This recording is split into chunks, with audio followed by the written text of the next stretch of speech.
আর এই মুহূর্তে সন্দেশখালীর মণিপুরের দিকে নজর রাখতেই হচ্ছে, কারণ ট্রাঙ্কে মা মেয়ের দেহ উদ্ধারে চাঞ্চল্য। ট্রাঙ্কে আধপোড়া অর্ধনগ্ন জোড়া দেহ উদ্ধার। মণিপুর এলাকার ঘটনা, সন্দেশখালীর মণিপুর এলাকার ঘটনা, এবং বাড়ির ভিতরেই ট্রাঙ্কে মহিলা ও শিশু কন্যার দেহ উদ্ধার হয়েছে। আরো বিস্তারিত জানবো, তবে তার আগে আরো একবার জানাই, ট্রাঙ্কে আধপোড়া দেহ উদ্ধার, অর্ধনগ্ন জোড়া দেহ উদ্ধার হয়েছে। ট্রাঙ্ক থেকে মা মেয়ের দেহ উদ্ধারের রীতিমতো চাঞ্চল্য ছড়িয়েছে। সন্দেশখালীর মণিপুর এলাকায় এই ঘটনা। আরো বিস্তারিত জানার চেষ্টা করব, জিয়াউল রয়েছে আমার সঙ্গে। জিয়াউল, এই ধরনের ঘটনা ঘটলো কিভাবে, এখনো পর্যন্ত কি জানতে পারছো?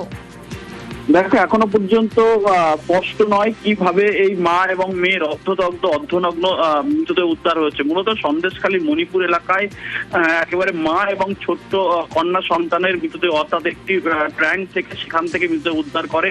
খবর পেয়ে পুলিশ সেখান থেকে মৃতদেহ উদ্ধার করে, কিন্তু কি কারণে এখনো পর্যন্ত এই মৃতের স্বামী খোঁজ চালাচ্ছে পুলিশ। তার কারণ কে বা কারা এই মৃতদেহ এখানে রাখলো এবং এই ট্যাঙ্কের মধ্যেই আগুন দিয়ে পুড়িয়ে মারার একটা চেষ্টা চললো, সবটাই তদন্ত করে দেখছে পুলিশ। কিন্তু এখনো পর্যন্ত স্পষ্ট নয় কি কারণে এই মৃতদেহ মা এবং মেয়ের অর্ধদগ্ধ অর্ধনগ্ন দেহ উদ্ধার হয়েছে। ফলে এর সঙ্গে জানতে চাইবো, পুলিশকে কে খবর দিল?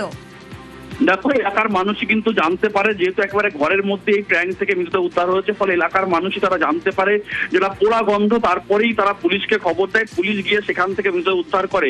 কিন্তু এখনো পর্যন্ত এই মহিলার স্বামীকে কিন্তু খোঁজ চালাচ্ছে পুলিশ। তার কারণ স্বামীর কিন্তু খোঁজ পাওয়া যাচ্ছে না, তার স্বামী কি পুড়িয়ে সেখান থেকে এলাকা ছাড়া হয়েছে। ফলে সবটাই তদন্ত করে দেখছে। ইতিমধ্যে সন্দেশখালী থানার পুলিশ ঘটনাস্থলে রয়েছেন, কিন্তু এলাকার মানুষের যেটা অভিযোগ, যে স্বামী স্ত্রীর সঙ্গে একটা দীর্ঘ বিবাদ চলছিল, সেই থেকেই কিন্তু খুন বা পুড়িয়ে মারার পরিকল্পনা, সবটাই কিন্তু তদন্ত করে দেখছে সন্দেশখালী থানার পুলিশ।